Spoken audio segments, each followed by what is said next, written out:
To begin this video, I reset my brush properties back to their defaults. I've also changed to a color of red, and I have some black already down here on this layer. What I want to do is I want to come over here and I want to go ahead and pause diffusion for right now, because I'm going to come over here and look at the modes that we have down here at the bottom of the properties. So the first one is going to be the permanent brush, then we have the normal brush, then we have the dirty brush, then we have the clean brush, and over here we have the eraser brush. So by default, we're always working with the normal brush, but I'm going to come over here and click on this to enable the permanent brush. I'm going to go ahead and begin to scrub with this red down the course of this black here like so. And the idea here is that as I'm going down, I'm scrubbing and I'm keeping that red all the way down. If I come over here to the normal brush, what you're going to see is that I'm going to be changing as I'm going down. As I keep going over the black, you're going to see that that red changes and it gradually becomes more and more of the black. The reason why is because the normal brush wants to blend.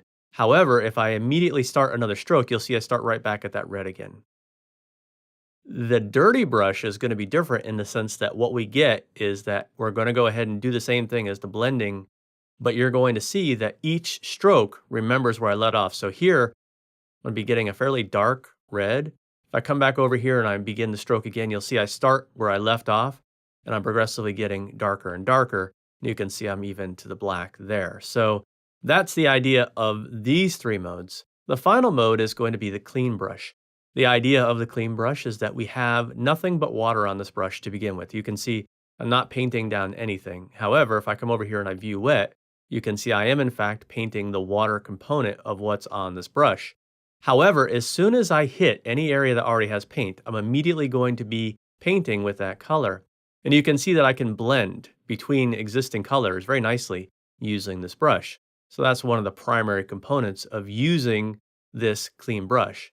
Now, if I come over here to the final one, which is going to be erase, it's going to turn the current brush into an eraser. This is going to erase both the color as well as the wetness. So I'm going to go ahead and begin to scrub, and you can see that we're erasing with the properties of this brush.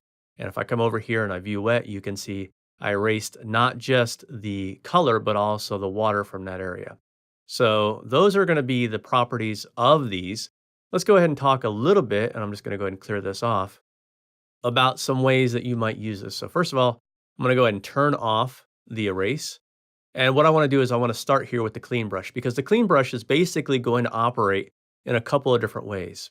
The first is something that I think is really useful, which is as a water brush. So if I come over here and I choose the star, and I go ahead and I view the water here, I'm going to go ahead and just paint down a bunch of little stars, something like that right there. So, we have some stars. They're basically just pure water. If I turn off the view wet, you can see there's nothing there. And now if I come over here and I go back to the permanent brush and I choose each of these guys, and I'll switch back over to a black, and I'll just go ahead and scrub in a little bit of black like so. And I'll even come over here and I'll reduce the water down so this becomes even more obvious as we're going through the various brushes. So I'm just going to go ahead and switch brushes with the lower water, and I'm going to go ahead and scrub them right over the water that was created with the stars brush. And I'm going to go ahead and just go through a bunch of these guys so that you can see what's going to happen. So that looks good. And I'll even do the stars again, something like that right there. So we'll turn off the view water, and you can see that what we're seeing here is basically paint. We're not seeing that water at all. We don't see where those stars were. However, as soon as I unpause the diffusion, you'll see where those stars were, and you'll see how they're creating little blossom effects within the paint. And of course, the less water that the paint has, the more clear it's going to be that there was water underneath. Some brushes are going to show this better than other brushes, and of course, you can change some of the visual settings in order to modify how these are happening as well in terms of interacting with the texture of the canvas. So this is one way that you could use these guys, and I'll just come over here and clear this real quick. I'm going to come back and reset this back to the default, and I'm going to come back over here to the mop, and I'm going to do the same thing, but this time I'm going to paint with the mop instead of the stars with the clean brush, and I'll go ahead and view the wet so you can see that. We're just going to paint a decent amount of wetness right there, and I'll just go ahead and pause that diffusion, maybe paint a little bit more like so. Then I'm going to come back over here to the permanent brush. I'm going to paint with black. I'm going to paint right over the top of that. So what we've done here is we've created a nice puddle of water in the middle of this using the same properties of the brush. So now if I come over here and I turn off the visualize wet and I unpause diffusion, you can see I get kind of a blossom effect in the center here because of that water pushing the rest of the water out of the way. So this is going to be something that could be useful if you want to create light areas in a wash. And then finally, there's another way that we could use this. So I'm just going to come over here and pause the diffusion for a second. I'm going to go ahead and use the permanent brush to paint down some black. And then what I want to do is I want to come over here to the clean brush, and I'm going to go ahead and paint some water down, and then I'm gradually going to move over to where the edge of that was. So you could see that at the end we were picking up a little bit of that.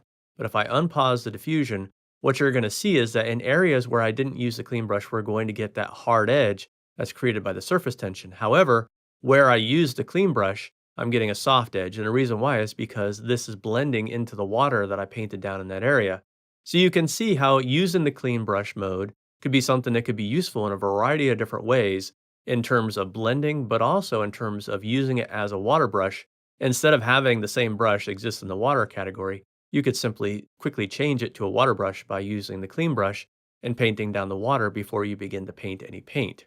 So those are the modes. Like I say, you're probably going to want to stick with normal more often than not, but each of the other modes has a specific use and a time when you might want to use them.